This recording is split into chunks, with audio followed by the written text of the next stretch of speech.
The greater the experience, the greater is the possibility of perception, all else being equal. When perception begins, the mind loses sight of the sensation in itself, for it identifies it as a quality of the thing producing it. The sensation of light is thought of as a quality of the star. The pricking sensation is thought of as a quality of the pin or chestnut burr. The sensation of odour is thought of as a quality of the rose. In the case of the rose, the several sensations of sight, touch and smell, in their impression of the qualities of colour, shape, softness and perfume, are grouped together in the percept of the complete object of the flower. A percept is that which is perceived, the object of the act of perception.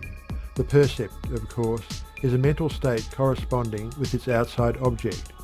It is a combination of several sensations which are regarded as the qualities of the outside object, to which are combined the memories of past experiences, ideas, feelings, and thoughts. A percept, then, while the simplest form of thought, is seen to be a mental state. The formation of a percept consists of three gradual stages, that is, 1. The attention forms definite conscious sensations from indefinite nervous reports. 2. The mind interprets these definite conscious sensations and attributes them to the outside object causing them. 3. The related sensations are grouped together, their unity perceived, and they are regarded as qualities of the outside object. The plain distinction between a sensation and a percept may be fixed in the mind by remembering the following. A sensation is a feeling. A percept is a simple thought identifying one or more sensations. A sensation is merely the conscious recognition of an excitation of a nerve end. A percept results from a distinct mental process regarding the sensation. Developing perception. It is of the utmost importance that we develop and train our powers of perception, for our education depends very materially upon our perceptive power. What matters it to us if the outside world be filled with manifold objects, if we do not perceive them to exist? Upon perception depends the material of our mental world. Many persons go through the world without perceiving even the most obvious facts. Their eyes and ears are perfect instruments, their nerves convey accurate reports, but the perceptive faculties of the mind fail to observe and interpret the report of the senses. They see and hear distinctly, but the reports of the senses are not observed or noted by them. They mean nothing to them. One may see many things, and yet observe but few.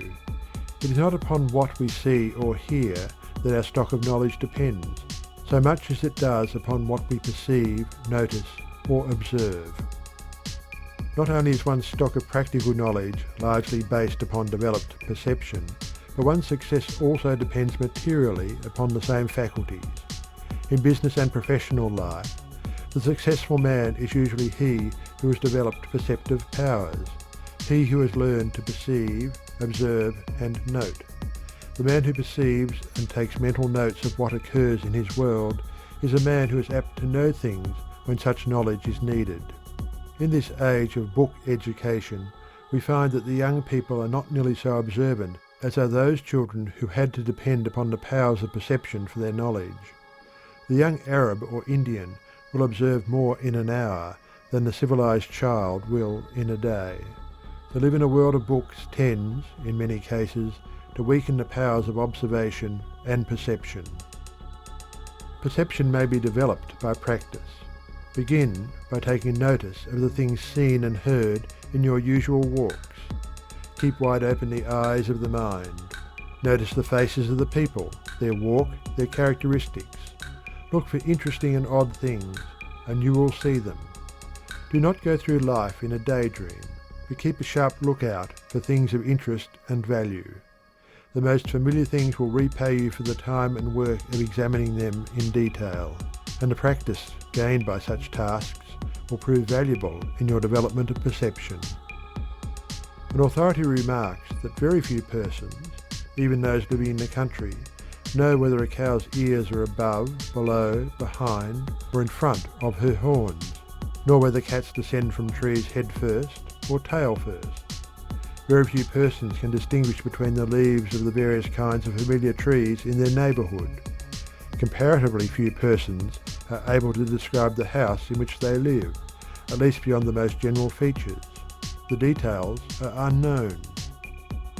Houdin, the French conjurer, was able to pass by a shop window and perceive every article in it, and then repeat what he had seen. But he acquired this skill only by constant and gradual practice. He himself decried his skill and claimed that it was as nothing compared to that of the fashionable women who can pass another woman on the street and take in her entire attire from head to foot at one glance, and be able to describe not only the fashion and quality of the stuffs, but also say if the lace be real or only machine-made. A former president of Yale is said to have been able to glance at a book and read a quarter of a page at one time. Any study or occupation which requires analysis will develop the power of perception. Consequently, if we will analyse the things we see, resolving them into their parts or elements, we will likewise develop the perceptive faculties. It is a good exercise to examine some small object and endeavour to discover as many different points of perception as possible, noting them on a sheet of paper. The most familiar object, if carefully examined, will yield rich returns. If two persons will enter into a contest of this kind, the spirit of rivalry and competition will quicken the powers of observation. Those who have had the patience and perseverance to systematically practice exercises of this kind report that they notice a steady improvement from the very start. But even if one does not feel inclined to practice in this way, it will be found possible to begin to take notice of the details of things one sees, the expressions of persons' faces, the details of their dress, their tone of voice, the quality of goods we handle, and the little things especially. Perception, like attention, follows interest, but likewise interest may be created in things by observing their details, peculiarities, and characteristics. The best knowledge gained by one is that resulting from his own personal perception. There is a nearness and trueness about that which is lacking in that he merely believes because he has read or heard it. One can make such knowledge a part of himself. Not only is one's knowledge dependent upon what he perceives, but his very character also results from the character of his percepts. The influence of environment is great. And what is environment but things perceived about one? It is not so much what lies outside of one, as what part of it gets inside of one by perception. By directing his attention to desirable objects, and perceiving as much of them as is possible, one really builds his own character at will. The world needs good perceivers in all the walks of life. It finds a shortage of them, and is demanding them loudly, being willing to pay a good price for their services.